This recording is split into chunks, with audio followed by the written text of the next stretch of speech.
জীবনে যখন প্রথম বইটা পড়েছিলাম কাদম্বরী দেবীর সুইসাইড নোট, ভেবেছিলাম এটা একটা নিছকই প্রেমের গল্প, যেখানে দাদার বউ অর্থাৎ বৌদির প্রতি রবি ঠাকুরের ভালোবাসা জন্মায়।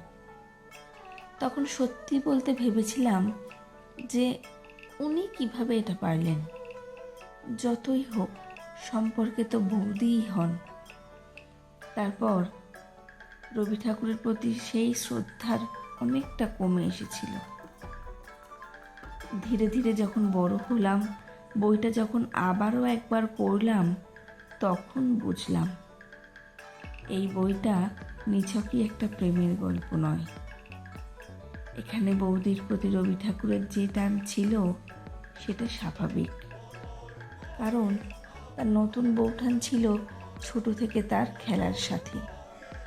হ্যাঁ, হতে পারে সম্পর্কে সে তার বৌদি, কিন্তু সবার আগে সে ছিল তার খেলার সঙ্গী, তার লেখা পাঠের প্রথম পাঠক, তার ছাদ বাগানের গাছে ফুটে ওঠা ফুলের প্রথম দর্শক। যখন সবাই এটাকে প্রেম বা অবৈধ সম্পর্ক বলছে, তারা জানে যে এই সম্পর্কের মূল্যবোধ বোঝার ক্ষমতা ঠাকুরবাড়ি বা পুরো সমাজে কারো নেই।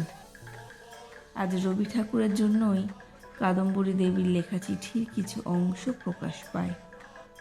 রবি ঠাকুর হয়তো চেয়েছিলেন তার ছোটবেলার বন্ধু তথা নতুন বৌঠানের কথা সবাই জানুক, কিন্তু এখনও পাঠক সমাজের অনেকেই বইটার মূল্য না বুঝেই বলে যায় রবি ঠাকুরের বৌদির সাথে প্রেম ছিল।